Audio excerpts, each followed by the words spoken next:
우리 야고보서 말씀 계속적으로 보고 있습니다. 시험을 인내하는 것을 얘기했고, 또한 시험을 주님이 주신 지혜로 또한 시험을 맞이할 것을 이야기했어요. 그리고 오늘 우리 또한 이렇게 이야기합니다. 시험을 마주하는 바른 태도라는 또한 제목으로 오늘의 이 말씀을 우리가 나누어 보았으면 좋겠습니다. 12절에서 먼저 이렇게 말씀을 합니다. 시험을 참는 자는 복이 있나니 이는 시련을 견디어낸 자가 주께서 자기를 사랑하는 자들에게 약속하신 생명의 면류관을 얻을 것이기 때문입니다. 이렇게 이야기하는데, 이 말을 조금 쉽게 풀었으면 이렇게 돼요. 한번 제가 읽어볼게요. 만약 여러분이 시험을 외면하지 않고 믿음으로 상대하여서 정금같이 단련되고 있는 과정이 있다면, 그리고 주님을 사랑하는 사람이 되어 그 믿음이 진짜인 것으로 드러났다면 그 자체로 여러분은 복이 있는 사람입니다. 여러분에게는 면류관처럼 영광스러운 생명이 주어질 것입니다. 여러분, 오늘 본문에서 말하고 있는 면류관, 시험을 참는 자에게 주시는 면류관은 이렇게 말할 수 있죠. 과거에는 이 마라톤 우승자들, 그죠? 육상 경기에서 끝까지 경기를 완주한 자, 그에게 이 월계수로 면류관을 주었습니다. 근데 그렇지만 여러분, 이 과거에 월계수로 짜준 이 면류관은 어떤 면류관이냐면 마르는 면류관입니다. 사라지는 면류관이에요. 잠깐의 영광은 가질 수 있지만 그 머리에 씌어진 면류관은 말라버리고 사라지게 된다는 거죠.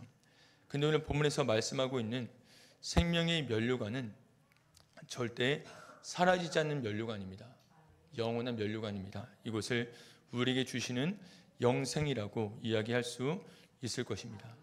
그래서 이 면류관은 영원히 쇠하지 않는 것이기 때문에 오늘 본문에 말씀한 것처럼 우리 눈앞에 닥친 시련을 믿음으로 견딜 만한 이유가 우리에게 충분하다라는 것입니다.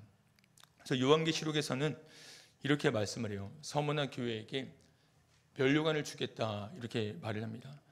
그때 이렇게 이야기했어요. 내가 죽도록 충성하라. 그리하면 내가 생명의 관을 내게 주리라. 죽도록 충성하라. 그러면 생명의 면류관을 내게 주리라. 이렇게 말씀했습니다. 초대교회는 로마 황제를 숭배하는 시대였습니다. 그렇죠? 로마 황제를 숭배하려고 탄압하는 과정 속에서 나는 오직 예수 그리스도만 섬기겠습니다라는 믿음을 지킬 때에 그에게는 이 생명의 위협이 왔다라는 거죠. 그 위협이 있음에도 불구하고 하나님 한 분만을 향한 신앙을 지킨 자, 충성된 자에게 생명의 면류관을 주신다라고 말씀하셨습니다. 그런데 오늘의 야고보 말씀에서는 시험을 참은 자에게 면류관을 주신다라고 말씀했어요. 근데 이 말씀을 요한계시록과 견주어 본다면 요한계시록에서는 충성된 자, 그에게 생명의 면류관을 준다라고 이야기했습니다. 근데 오늘 말씀에서는 시험을 참는 자, 근데 여러분, 이 시험을 참는다라는 것은 무엇이냐면 주님을 사랑함으로 이 시험을 견디어낸다라는 것을 이야기해요. 그러니까 12절에서 이렇게 말씀하고 있는 겁니다. 12절을 다시 한번 읽어볼까요? 12절 다시 한번 읽겠습니다. 시험을 참는 자는 복이 있나니 이는 시련을 견디어낸 자가 주께서 자기를 사랑하는 자들에게 약속하신 생명의 면류관을 얻을 것이기 때문입니다. 그러니까 12절에서 동일하게 보고 있는 건 이것입니다. 시련을 견디어낸 자, 그 사람은 누구다? 주님을 사랑하는 자다, 이렇게 이야기해요. 시련을 견디어낸 자, 그 사람은 자기를 사랑한 자, 그 사람에게 생명의 면류관을 주신다라는 것입니다. 야고보가 말씀하는 이 사랑은요, 이 사랑은 현재의 분사형입니다. 이렇게 말할 수 있어요. 나는 남편을 사랑했다. 이건 뭐예요? 과거형. 난 아내를 사랑할 것이다. 이건 뭐예요? 지금은 어떻다는 얘기예요? 지금은 아니지만, 이 뜻이 아니고요. 야고보가 말하는 사랑하는 이거예요. 현재의 분사형입니다. 현재 이어지고 있는 사랑이에요. 과거부터 해서 지금까지 이어져 오고 있는 사랑, 그 변하지 사랑이 변하지 아니하고 지금까지 진행되고 있는 사랑입니다. 그러니까 그 사랑은 과거형도 아니고 미래형도 아니고 오늘 나의 삶의 자리에서 이루어지고 있는 사랑이에요. 오늘 나의 삶의 자리에서 보이는 사랑입니다. 우리 삶의 모든 자리마다 모든 순간마다 사랑으로 응답하는 것이죠. 여러분 오늘 이 예배를 나오신 이유는 무엇입니까? 그래 정확히 적용을 하시면 이거예요. 하나님을 사랑하기 때문에 이 예배에 나왔습니다. 오늘 여러분들이 예물을 드리신 이유가 무엇입니까? 그죠? 예물을 드리면 뭘 사랑을 주실 거니까가 아니고 이미 난 사랑받았어요. 그 주님을 사랑하기 때문에 예물을 드리는 것이죠. 그래서 이 사랑 때문에 면류관을 받기도 하지만 여러분 이 사랑은요 우리가 시험을 이기는 능력이 됩니다.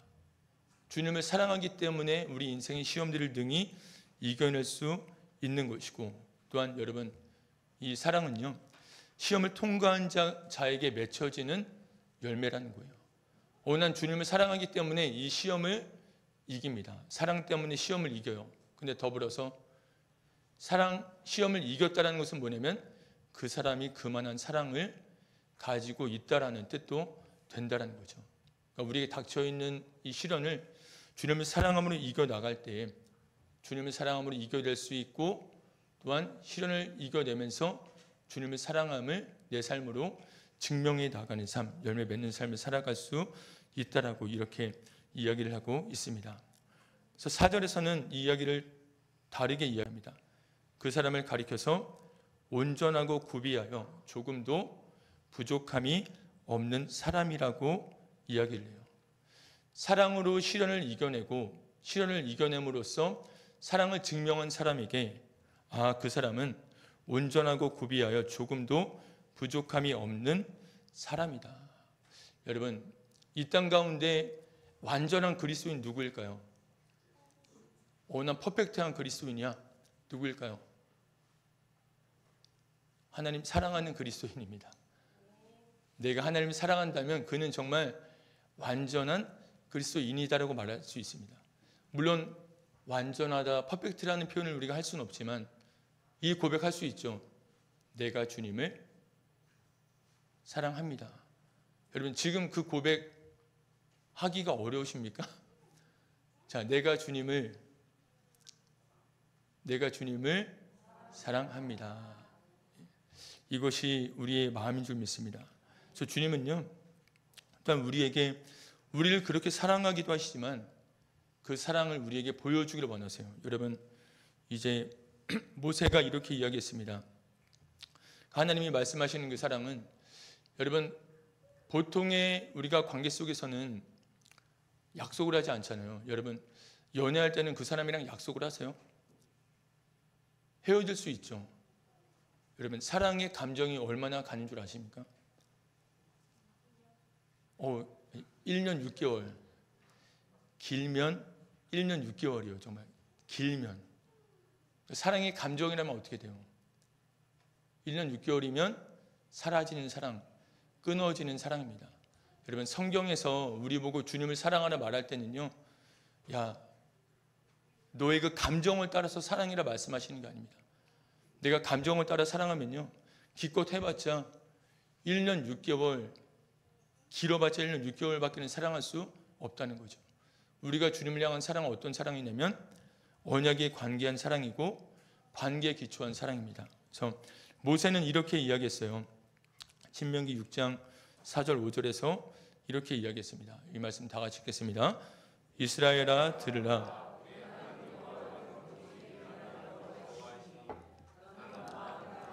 뜻을 다하고 힘을 다하여 내 하나님 여호와를 사랑하라. 마음을 다하고 뜻을 다하고 힘을 다하여 여호와를 사랑하라. 감정이 이끄는 대로 사랑하라가 아닙니다. 이스라엘은 누구예요? 하나님이 구원한 백성이고 하나님이 사랑하는 백성입니다. 네가 하나님의 사랑을 받고 있다면 그 구원의 능력을 체험한 주님의 자녀라면 하나님을 사랑하는데 감정을 따라서가 아니라 마음을 다하고 뜻을 다하고 힘을 다하여서 하나님을 사랑해야 될 줄을 믿습니다. 그래서 하나님께서는요 그 사랑을 보기를 원하시는데 이제 아브라함에게 이 사랑을 요구하셨어요. 아브라함에게 무엇을 바치라고 얘기하셨어요? 네가 사랑하는 독자 이삭을 내게 바쳐라. 오늘날 하나님께서 우리에게 이렇게 명령하신다면 어떻게 하겠어요? 근데 전제가 있어요. 전제. 내가 먼저 내 아들을 너한테 줬는데, 내가 내 아들 예수를 너에게 줬는데 네 사랑하는 아들을 나에게 주겠니? 만약에 이런 사랑의 큰 어려운 명령을 한다면 어떻게 하시겠습니까? 물론 이렇게 말씀하지 않으세요. 근데 주님의 이 마음을 우리가 알았으면 좋겠습니다. 이미 주님께서는요, 우리에게 가장 소중한 것을 주셨어요. 그리고 또 주님의 사랑은 어떤 사랑이에요? 주님의 사랑은 질투하시는 사랑입니다. 여러분 뭐 짝사랑 해보지 않으셨는지 모르겠지만 내가 다 줬는데 상대방이 나에게 다 주지 않아요. 그럼 그 마음이 어때요? 기쁠 수 있을까요? 즐거울 수 있을까요? 열받죠. 질투가 날 수밖에 없죠. 하나님의 마음이 그 마음이에요. 이미 하나님께서는 우리에게 모든 것을 주셨고 다 주셨고, 그래서 우리에게 그 사랑을 원하신다는 것입니다. 그래서요, 이 사랑은요 나누어질 수 없는 겁니다. 여러분 혹시 아내에게 주는 사랑을 나누고 계세요? 혹시 아내에게 주는 사랑을 나의 취미생활과 나누고 계십니까? 그럼 안 되죠. 그 주님께서 이 부자 청년에게 이렇게 말씀하셨어요. 부자 청년이 모든 계명을 다 지켰다고 주님 앞에 우쭐해하고 있었습니다. 근데 주님께서 그에게 이러한 사랑을 요구하셨어요. 마가복음 10장 21절을 보니까 주님께서 이렇게 말씀하십니다. 마가복음 10장 21절 제가 읽겠습니다. 예수께서 그를 보시고 사랑하사 이르시되 내게 아직도 한 가지 부족한 것이 있으니 가서 내게 있는 것을 다 팔아 가난한 자들에게 주라. 그리하면 하늘에서 보화가 내게 있으리라. 그리고 와서 나를 따르라 하시니. 한 가지 부족한 게 있다. 그러면서 어떻게 말씀하시냐면 내가 가지고 있는 것을 다 팔아서 가난한 자들에게 주어라. 주님께서는 이렇게 말씀하신 거예요. 그가 말씀을 지키는 것을 통해서 나를 사랑하는 것을 일단 주님께서는 아셨습니다. 근데 그것으로는 부족하다. 나는 네가 나를 향한 사랑이 나누어지지 않기를 원해. 그리고 말씀하시면서 네가 가지고 있는 소유를 포기할 수 있겠니? 말씀하신 것입니다.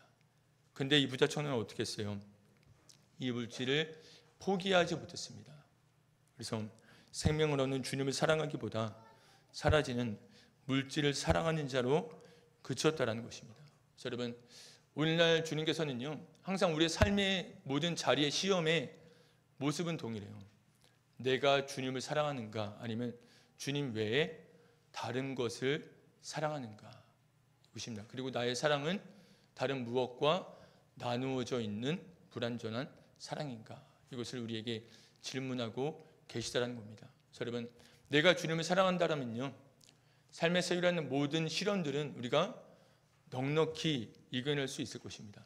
내가 지금 이 시험에 힘겨워하고 있다면 인생의 고난과 어려움 속에서 힘겨워하고 있다면 주님을 향한 나의 사랑을 한번 여러분들이 점검해 보시면 좋겠습니다. 근데 오늘 본문 속에서 야고보는 이러한 사람을 이야기합니다. 시험에 자신이 닥쳐온 시험을 잘못된 태도로 맞이하는 사람을 이야기해요. 13절에서 이렇게 이야기합니다. 사람이 시험을 받을 때에 내가 하나님께 시험을 받는다 하지 말지니 하나님은 악에게 시험을 받지도 아니하시고 친히 아무도 시험하지 아니하시느니라. 이 사람은 이런 사람입니다.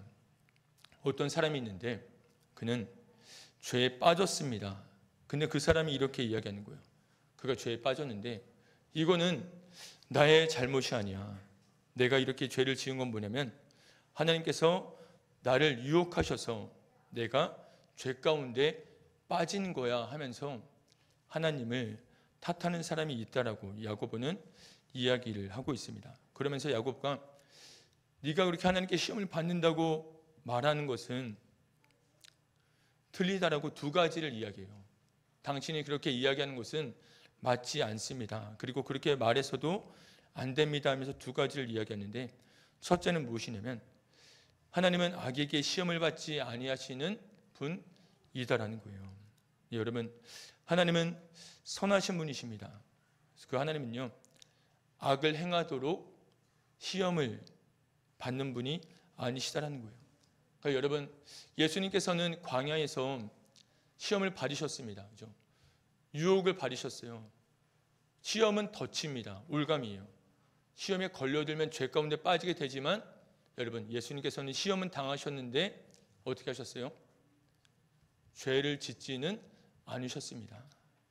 그 주님께서 우리를 도우세요. 그리고 예수님께서는 이렇게 기도하셨습니다. 주기도문에서 이렇게 기도하셨죠. 우리를 시험에 들게 하지 마시옵고 다만 악에서 구하시옵소서. 예수님께서 이렇게 아버지께 기도했어요. 그리고 이 기도를 우리에게 하라고 이야기해 주었다는 것입니다. 여러분, 그렇다면 하나님, 우리를 시험에 들게 하지 마시고 우리를 악에서 구해 주시옵소서. 이 기도를 하나님께서 응답하신다라는 거죠. 그죠? 근데 이 하나님이 우리를 시험에 빠지게 하신다, 죄를 짓게 하신다, 이것은 말이 안 되는 겁니다. 그죠? 우리가 죄를 범할 때는 하나님께서 우리를 시험에 빠지게 하신 게 아닙니다. 우리의 탐욕 때문에 죄에 빠지게 된 것입니다. 그러면서 두 번째 이유를 이야기해요. 두 번째는 뭐냐면 하나님은 친히 아무도 시험하지 아니하시기 때문입니다. 여러분, 하나님은 친히 아무도 시험하지 않으세요. 이 시험은 뭐냐면, 여러분, 물론 하나님께서는 우리를 시험하십니다. 그건 뭐냐면 템테이션이 아니라 테스트예요. 테스트. 유혹에 빠뜨려서 죄에 빠지게 하는 그런 시험이 아니라 우리의 믿음을 달아보시는 시험을 한다는 것이죠. 그러면서 또 한 가지는 무엇이냐면, 여러분, 하나님께서 주시는 시험은 우리가 감당할 수 있는 시험이에요. 내가 가진 믿음으로, 내가 가진 깜냥으로 감당할 수 있는 시험입니다. 우리 청소년 세대에 맞는 시험을 주시는 것이고, 작년 세대라면 내 신앙의 수준이 작년이다. 그러면 그 수준에 맞는 시험을 주신다는 것입니다. 그리고 더불어서 어떻게 하신다고 말씀했어요? 시험을 당할 즈음에 피할 길을 주신다라고 말씀했어요. 감당할 수 있는 시험도 주시고 피할 길까지도 내어주시는 그 주님은 우리를 죄를 짓게 만드는 그런 분이 아니시다라는 것입니다. 그래서 야고보 사도가 이러한 이야기를 우리에게 해 주었습니다. 근데 이 시험이, 우리가 죄로 빠져드는 시험이 있습니다. 그때는 무엇일까요? 자기 욕심에 끌려서 미혹됐다라고 이야기를 하고 있어요. 오직 각 사람이 시험을 받는 것은 자기 욕심에 끌려 미혹됨이니. 근데 여러분, 각 사람이라고 이야기를 했습니다. 여러분, 사단은요, 우리를 죄 가운데 빠뜨리기 위해서 다양한 방법을 사용합니다. 여러분, 낚시를 하시는 분 계신가요? 계신데 지금 밝히지 않고 있군요. 낚시를 하시는 분들은 여러분, 미끼를 동일한 걸 사용하세요. 저는 지렁이밖에 몰라요. 전 지렁이밖에 모르는데, 여러분, 지렁이 미끼 하나로 내가 잡고 싶은 물고기 다 잡을 수 있나요? 아니죠. 물고기마다 좋아하는 미끼가 있죠. 그죠? 그래서 낚시하시는 분들은요, 미끼를 다양하게 이렇게 준비합니다. 이 물고기 잡을 땐 이 미끼, 저 물고기 잡을 땐 저 미끼. 근데 사단이 그렇게 한다는 거예요. 각 사람이 시험을 받는 것은 자기 욕심에 끌려 미혹됩니다. 각 사람에게 맞는 시험을 주신다는 거예요. 나에게 찾아오는 시험, 이건 딱 저한테 걸려들 수 있는 것만 사단이 저에게 유혹해요. 금요일 밤에 야식을 저에게 이렇게 달콤하게 유혹을 합니다. 남자들에게는 어떤 유혹을 해요? 이성의 문제들이 많이 있죠. 그죠? 남자들이 보는 것에 약하고 이성의 유혹으로 시험을 하는데, 그렇게 사단은 우리에게 각자의 약한 것을 통해서 시험을 한다는 것입니다. 생각해 보시면 여러분, 하나님 앞에 회개 기도할 때 여러분, 회개 기도가 다양하세요? 아니면 항상 일률적이세요? 항상 같은 거 아닙니까? 왜냐하면 사람은 넘어진 자리에서 또 넘어져요. 사단이 그렇게 유혹을 하거든요. 근데 오늘 이 말씀에서 또 한 가지 나타나는 것은 무엇이냐면, 여러분, 이제 사단이 우리를 시험합니다. 근데 15절에서는 이렇게 이야기를 해요. 욕심이 잉태한 즉 죄를 낳고 죄가 장성한 즉 사망을 낳느니라.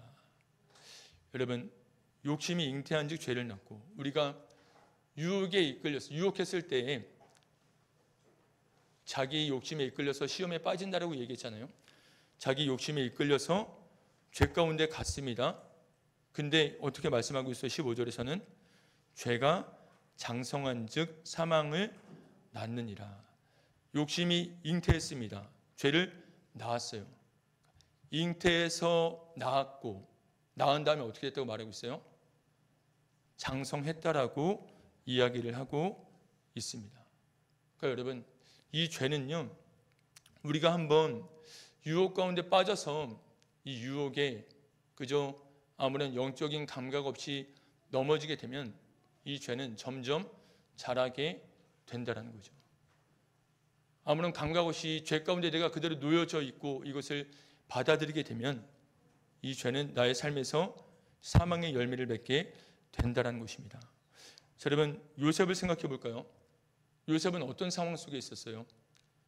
보디발의 아내가 그를 유혹하는 상황 속에 있었습니다. 그것도 어떻게 유혹했다고 말하고 있냐면 매일매일 그를 유혹했다고 말하고 있어요. 근데 요셉은 어떻게 했냐면 먼저는 이렇게 했습니다.